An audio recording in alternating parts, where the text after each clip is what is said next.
Okay, na magmanan nga agsapat iti tumungkal maysa. Ket ituloy tayo nga adalan iti libro iti Ephesians. Ephesians chapter 3. So iti verse by verse study tayo. Ket ada tayo iti verses 5 and 6. So allow me to read from verse 2 hanggang verse 7. Ephesians chapter 3 verse 2 hanggang verse 7. Iti nasbi dito susarok.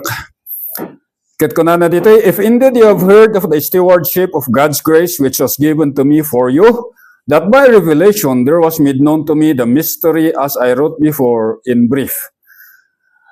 By referring to this, when you read, you can understand my insight into the mystery of Christ, which in other generation was not made known to the sons of men, as it has now been revealed to his holy apostles and prophets in the Spirit.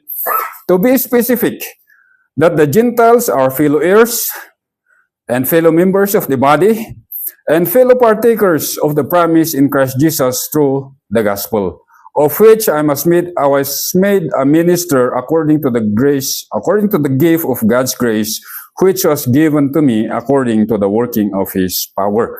Niya po Diyos mong bendisyon iti sa una. So, previously, ay napag-aralan po natin yung mystery of Christ. Na ang mystery of Christ, ay ito ay nabigay kay Apostle Paul sa pamamagitan ng isang stewardship o pangangalaga. Sa pangangalaga ng biyaya ng Diyos na naibigay sa kanya. So una, naibigay ito kay Pablo at ito ay kanyang sinulat. At itong mga taga-Efeso ay nalaman nila ito. And then, sabi niya, sa inyong pagbasa or pagbabasa ay malaman niyo or maintindihan niyo kung ano ang aking mga sinulat. So nakita natin na yung knowledge dito or yung understanding ay hindi lang basta pang-unawa, bagkus nakita natin na ang pang-unawa na ito ay bunga ng isang pag-ibig. So when we love God, sabi nga, kung mahal natin ang Diyos, ay mahalin natin ang kanyang salita. Mahalin natin at bigyan natin ang kanyang salita ng panahon para magbasa. So the mystery of Christ, the mystery that belongs to Christ, ito ay pag-aari ng ating Panginoong Hesus, walang ibang nagmamay-ari. So nakita natin ang definition ng mystery. Ano yung definition ng mystery?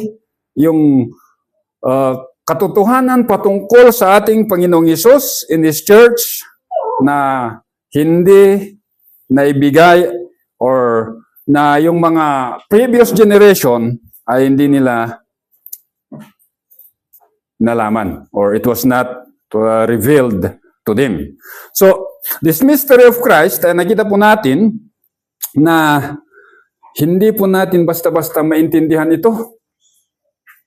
Kahit gaano ka pa kasipag na mag-aral sa Old Testament, kahit gaano ka kasipag na pag-aralan yung buhay ni Kristo, ay hindi po natin maiintindihan ito.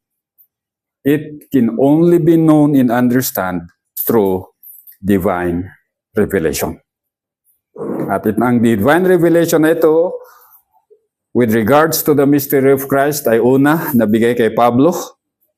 Kaya kung titignan natin, lahat ng parang yung church epistle ay nabigay kay Pablo.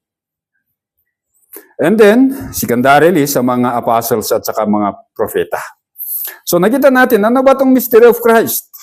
So, nakita natin sa ating pag-aaral from the previous chapter, that the church has been blessed with every spiritual blessing in the heavenly places in Christ. So that is in chapter 1, verse 4 to 14, na nakita natin na yung iglesia ay binigyan tayo ng biyaya ng Diyos na hindi nila alam ang biyaya na ito sa Old Testament. Kasi ano bang alam nila na biyaya sa Old Testament? Physical and material blessing. Diba? If you obey, you will be blessed. But if you will disobey, you will be disciplined. And then, Pangalawa, nakita natin that Christ is the head over all things to the church, which is His body, the fullness of Him who fills all and in all. Sa Old Testament, wala pong katawan. Walang katawan ni Kristo. So anong meron sa Old Testament? The nation of Israel. Walang katawan at walang ulo. So sabi dito, Christ is the head. So, makita natin na sa Old Testament, there is no body of believers, but in the New Testament, particular in the epistle, ay meron na pong katawan ni Kristo, that Christ is the head, and the church is the body, and in Christ fill this body throughout His presence. So, sumunod na natin nakita ay sa chapter 2, verses 1 to 10, nakita po natin that the church is God's workmanship, created in Christ Jesus. So ano yung creation in the Old Testament? The creation there, the creation of man, ay particular, yung katawan natin, yung katawang lupa, that He give us life. Na kung saan ang buhay na yon ay in Adam. Anong nangyari? Nagkasala tayo and we lose that spiritual connection with God. Pero dito, pinakita ng Diyos na sa pamamagitan ng ating Panginoong Jesucristo ay we are now God's masterpiece. Created in Christ Jesus. A new creation, not the old creation. Yung old creation was destroyed by sin. Sinira po ng kasalanan yung lumang nilalang or the old man. But the new creation ay meron na po yung katwiran ni Kristo. That is God's masterpiece. Sa Old Testament, wala po yun. Pero sa atin sa ngayon. And then, the time of grace ay meron po ito. And then, sa verses 11 to 22, ay nakita natin dito na Christ reconciled the Jews and Gentiles into one body. So, yung Hudyo na mananampalataya at tayong Hintil na mananampalataya, iisa na po tayong katawan kay Kristo. At kung titingnan natin sa panghuling verses ng chapter 2, ay nakita natin doon that the Jews and Gentile Christians are called or are now fellow citizens. Fellow citizens, ano pa yun? We are God's household and we are God's spiritual temple indwelt by the Holy Spirit. Na kung saan, kung titignan natin sa Old Testament, the Gentiles are separated from Christ. Having no hope, excluded from the commonwealth of Israel, at walang Diyos. Yun po yung buhay natin sa nakaraan. Pero sa ngayon, in this mystery of Christ, ay nakita po natin na tayo na ay fellow citizens. We belong now to the community of believers. Inseparably. At hindi lang community of believers, we belong now to the household of God. Ibig sabihin, we belong to the family of God. We are His sons and He is our Father. Kung titignan po natin talagang sa Old Testament, wala kang makita na ganun. And then, sabi pa dito, hindi lang po tayo, we do not only belong to the household of God, but we are God's spiritual temple. God's spiritual temple wherein ang Diyos ay andon fellowshipping with us. Kaya when we gather together as Christian, kasi doon mo talaga maramdaman, doon mo makita itong spiritual temple na ito eh. You cannot experience this alone. Hindi pwede na ikaw ay katawan, ikaw ay pamilya, ikaw ay spiritual temple. Hindi po pwede yun. In order to experience this fellowship with God as part of the fellow citizen, as part of the family of God, and as part of the spiritual temple, we need fellow believers. We need fellow believers. Kaya, no Christian is an island. Trust me. Totoo po yun. Sabi ng salita ng Diyos we need each other. Kaya kung titingnan po natin yung mga imperatives sa New Testament, kadalasan doon, one another. Ikaw at ang kapwa mo mananampalataya. Yun po yun. We cannot function as fellow citizen, as God's household, as God's spiritual temple alone. So ang mystery na ito, sabi ni Pablo sa verse 5, which in other generation was not made known to the Son of Man, as it has now been revealed to His holy apostles and prophets in the Spirit.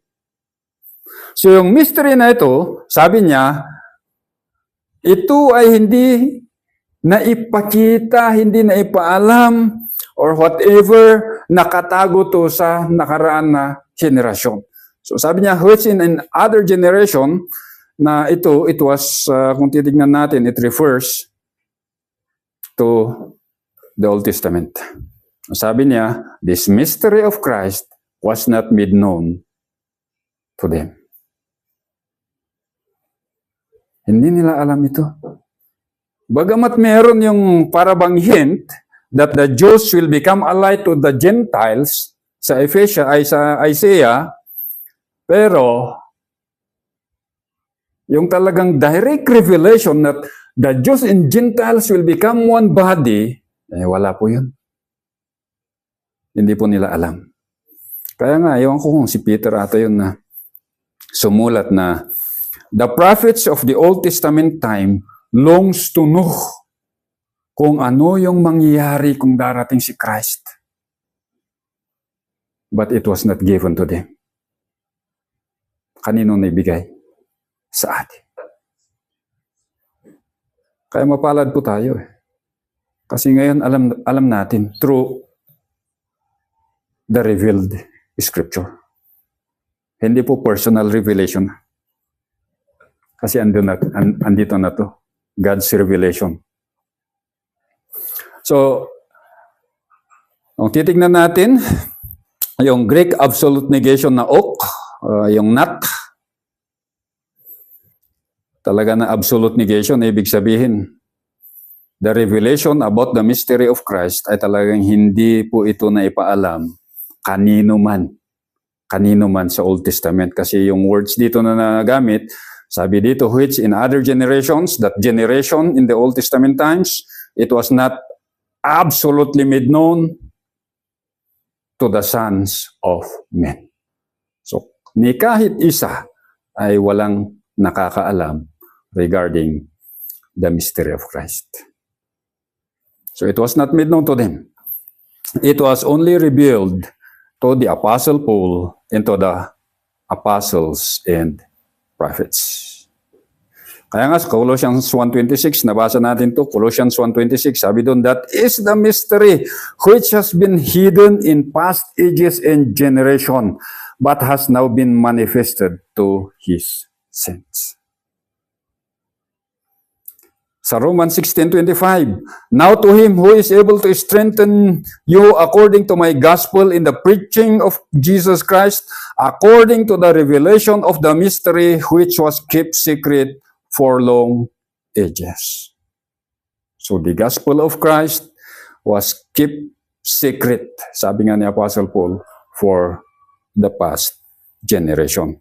Pero, sabi niya, sa ngayon, as, yung word na as dito ay parang comparison, sa word of comparison, na sa Old Testament time, ni kahit isang tao sa kanilang henerasyon ay walang nakaalam dito. Pero sa ngayon, sabi niya, it has now been revealed to His holy apostles and prophets by the Spirit. So it was revealed.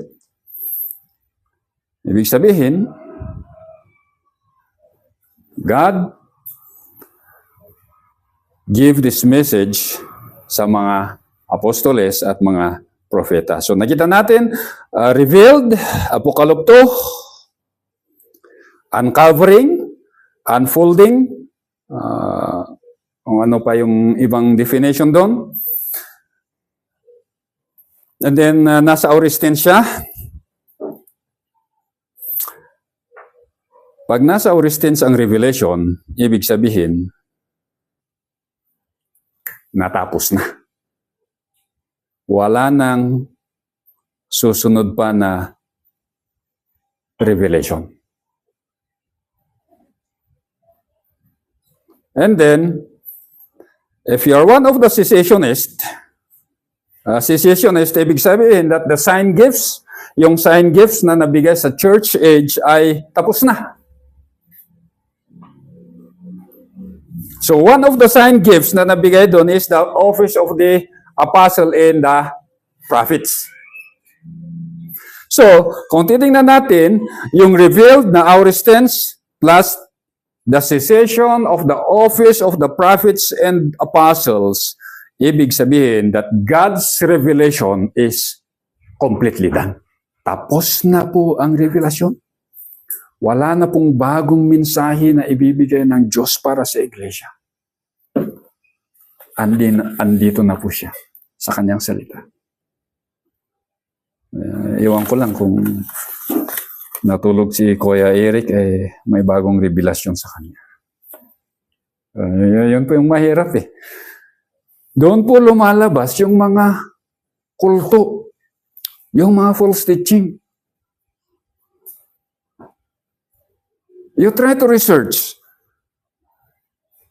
the Latter-day Saints, Jehovah's Witnesses, bakit man nagkaroon ng mga church na ganun? Kasi they have received special revelation. They have a special revelation, kaya yun yung naging resulta. Pero kung ito lang ang sundin natin, yung salita ng Diyos, wala pong tatayo ng sarili niyang iglesia.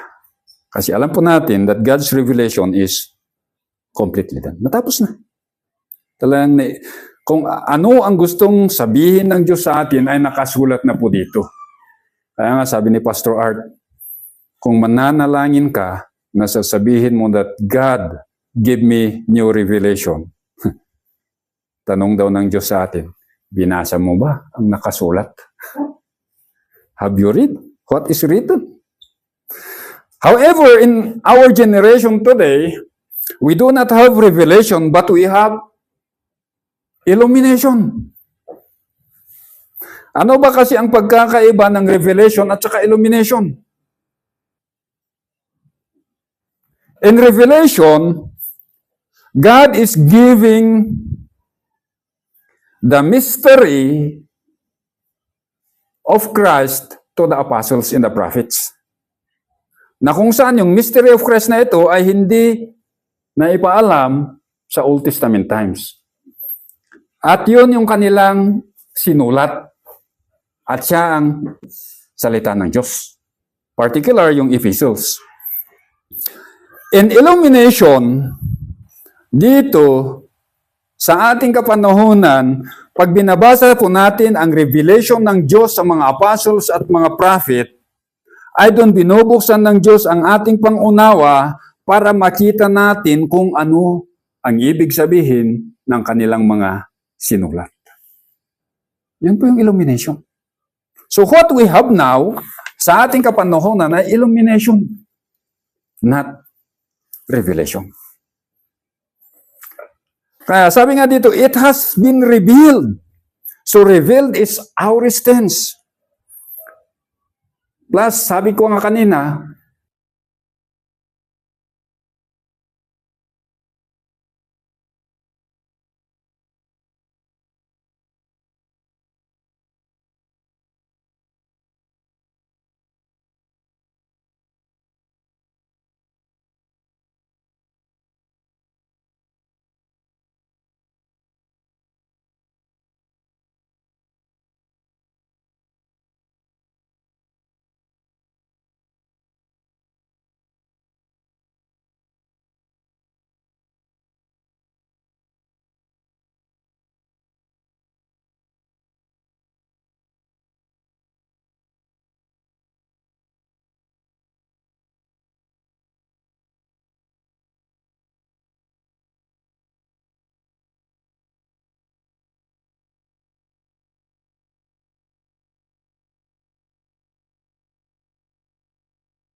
So natanggap niya daw yung gift na yun. Ewan ko kung paano yun. But anyway, kung titignan po natin dito, it was God Himself. Ay siya mismo ang pumili kung sino yung mga apostles, sino yung mga propeta na gagamitin niya para isulat tong kanyang salita. So even in 2 Peter, sa 2 Peter 1:20 and 21, ang titignan natin, sabi doon, knowing this first of all, that no prophecy of Scripture comes from someone's own interpretation, for no prophecy was ever produced by the will of man, but men spoke from God as they were carried along by the Holy Spirit. So, these apostles and prophets, yung prophet na ito ay hindi po yung Old Testament prophet na. Hindi po sila yun. Hindi po yung mga propeta sa Old Testament. But kung aabanti tayo sa Ephesians 4:11, andun po, nabigay dun. Sa Ephesians 4:11, sabi po dito, and He give, ito yung gift ng Diyos sa iglesia, and He gave some as apostles, some as prophets. Ito po yung unang gift na binigay ng Diyos sa iglesia. Bakit ba apostles and prophets? Kasi sila yung makakatanggap ng revelation regarding the mystery of Christ. Kaya yun yung first na gift na binigay niya sa iglesia. Pinakahuli doon yung pastor teacher. Bakit nga ba pinakahuli yung pastor teacher? Kasi sila na yung mangangalaga sa iglesia. But anyway, darating din tayo dyan. So, sabi dito, it has now been revealed to His holy apostles and prophets by the Spirit. So, the apostles and prophets ay sila yung ginamit ng Diyos to build the doctrinal foundation of the church. Makikita din natin to sa Ephesians 2:20. Na yung mga apostles at mga propeta ay sila yung nagbigay sa atin ng doctrinal foundation sa iglesia. At sa verse 6, sabi dito, to be specific that the Gentiles are fellow heirs, fellow members of the body, fellow partakers of the promise through the gospel. So, to be specific. Sabi niya dito, ano ba itong to be specific? Ano ba itong mystery of Christ kasi? Para itong verse 6 ay repetition. A clear and concise summary of chapter 2, 11 to 22. Yung verse 6 na ito. Sabi dito, to be specific, ito na yung katayuan ng mga hintil na mananampalataya. Ito na yung kanilang katayuan. This is now their status. Complete status na to. Wala nang kulang.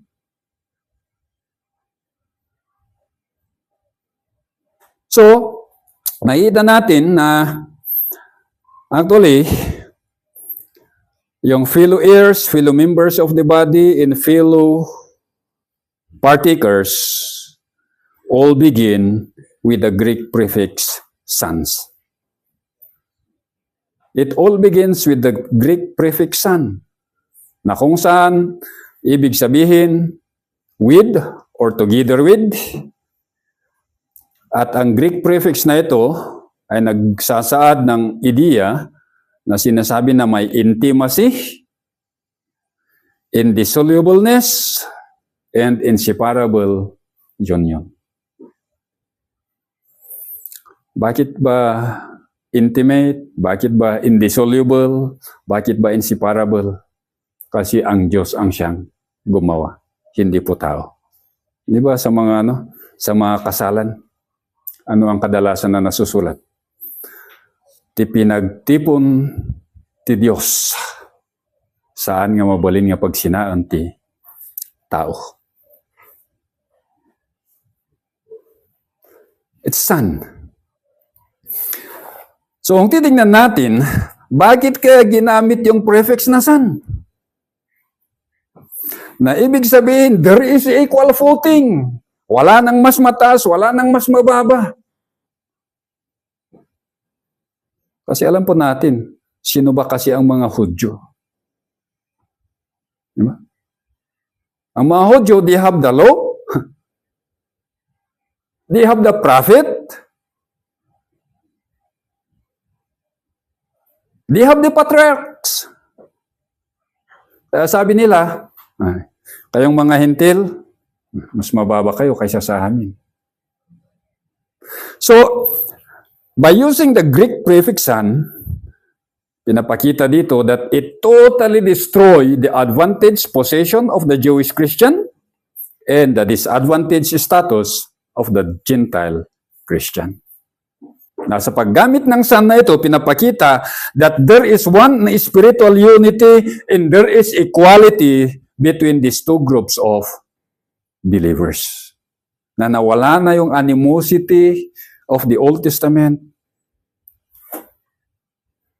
na dala-dala ng historical, ethnical, cultural, and religious background. Kasi kung yun yung pagbabasihan, talagang may malaking problema. Kaya dito ay ginamit ng Diyos yung prefix na, Greek prefix na son. So actually, interestingly, kung titignan natin sa Ephesians, actually yung prefix na son ay nagamit siya about 14 times in 10 verses regarding the status of the Gentile Christian and Jewish Christian. At talagang pinapakita sa Ephesians that equality and unity of these two groups of Christian. So, dito, makita natin na itong mga Hudyo at Gentile Christians, they are now fellow heirs. Fellow heirs, ibig sabihin, co-heir or joint heir. Sa Old Testament or sa Old Covenant, anyari sa mga Gentiles, they were strangers to the covenant of promise. Wala sila eh. Wala yung promise ng Diyos sa kanila. We are strangers. Walang specific na promise ang Diyos para sa atin. Sa mga Hudyo, meron. Pero sa ngayon, sabi niya, you are now fellow heirs of the promise. I mean, fellow heirs. Tagapagmana. Kung ang mga Hudyo ay tagapagmana, kayo rin ngayon ay tagapagmana. So, makita natin, nasabi sa Colossians chapter 3 verse 11, sa Colossians 3:11 sabi doon, where there is neither Greek nor Jew, circumcision nor uncircumcision, barbarian, Scythian, bond nor free, but Christ is all and in all. We are all fellow heirs. Sabi sa Roman 8:17, and if children, heirs also, heirs of God, and fellow heirs with Christ, if indeed we suffer with Him, so that we may be also be glorified with Him. So pinapakita dito, yung status natin sa ngayon ay we are now fellow heirs. Tagapagmana, kasama na yung mga Hudyo. And then, sumunod doon, fellow members of the body. Yung una is hirap naman to. Basta, yun na yun. Ito mga, second is fellow members of the body. Sosomos. Fellow body members. Literally, talagang fellow body members, figuratively, ibig sabihin, fellow members of the Christian community or the body of Christ. So, alam natin, in the past, ano ang katayuan ng mga Hintil? We are excluded from the Commonwealth of Israel.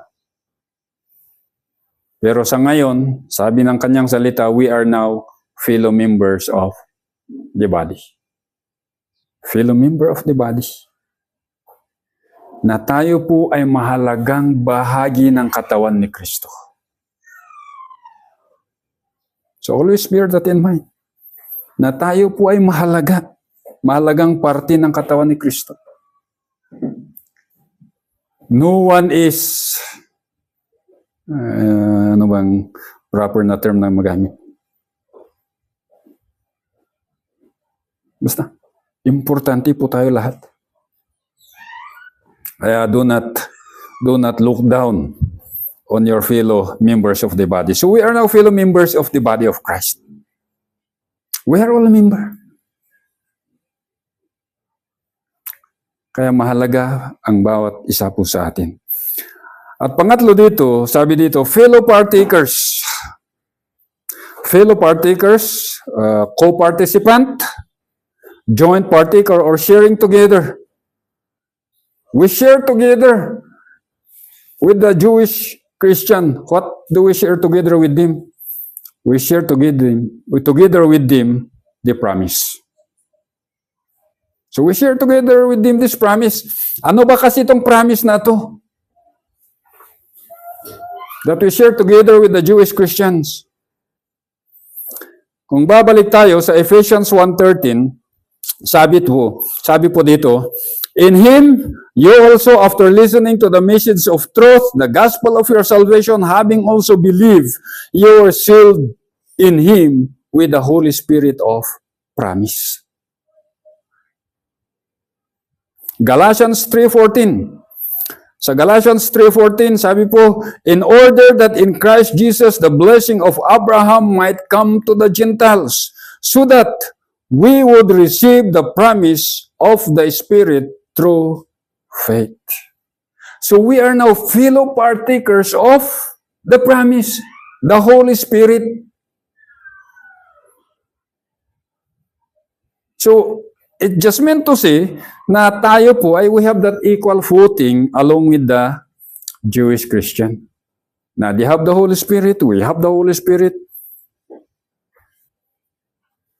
Nabigay sa kanila, nabigay din sa atin. So no Christian is spiritless. Walang isang Kristiyano na wala yung banal na espiritu.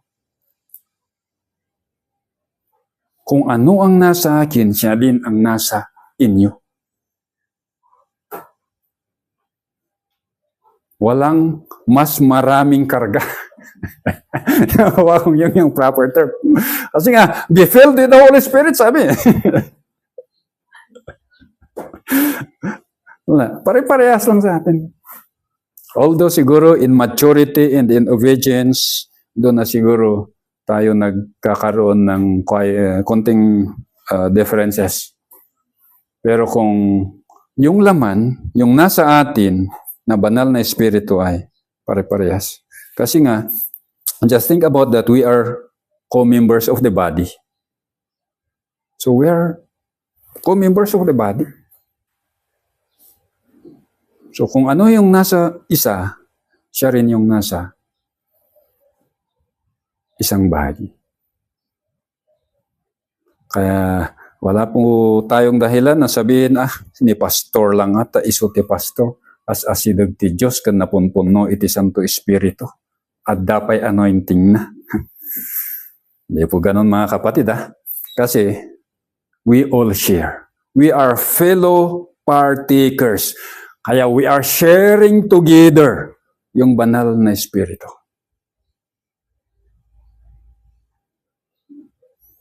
Sabi nga, fellow heirs, fellow members of the body, and fellow partakers of the promise. Sabi po sa last phrase, in Christ Jesus, through the gospel. So, in Christ Jesus, ibig sabihin na yung tatlo na ito, nangyayari po ito sa katawan ni Kristo. Yung fellow members or fellow heirs, fellow members of the body, fellow partakers of the promise ay nangyayari po ito sa katawan ni Kristo. Kaya kung wala ka sa katawan ni Kristo, wala ka dito. Yan lang yan. Kaya lahat po ng mananampalataya that belongs to the body of Christ are fellow heirs, fellow members of the body, and fellow partakers of the promised Holy Spirit. At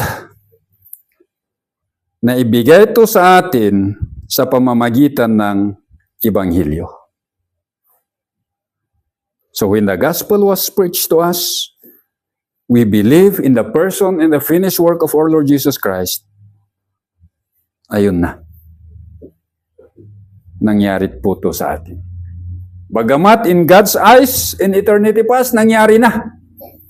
Pero sa kapanahonan natin, ay when we believe the gospel, ay doon po nangyari sa atin.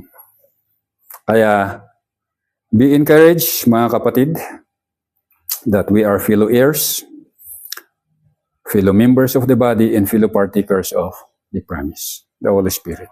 At nangyari po ito sa katawan ni Kristo sa pamamagitan ng pananampalataya by believing in the gospel, the person, and the finished work of our Lord Jesus Christ. Kaya ito po yung status natin ngayon. Ito po yung status natin ngayon. So sa ating mga Kristiyano, no one is above the other. Although we differ in spiritual giftings, kailangan po natin ang bawat isa in order to grow, in order to mature spiritually.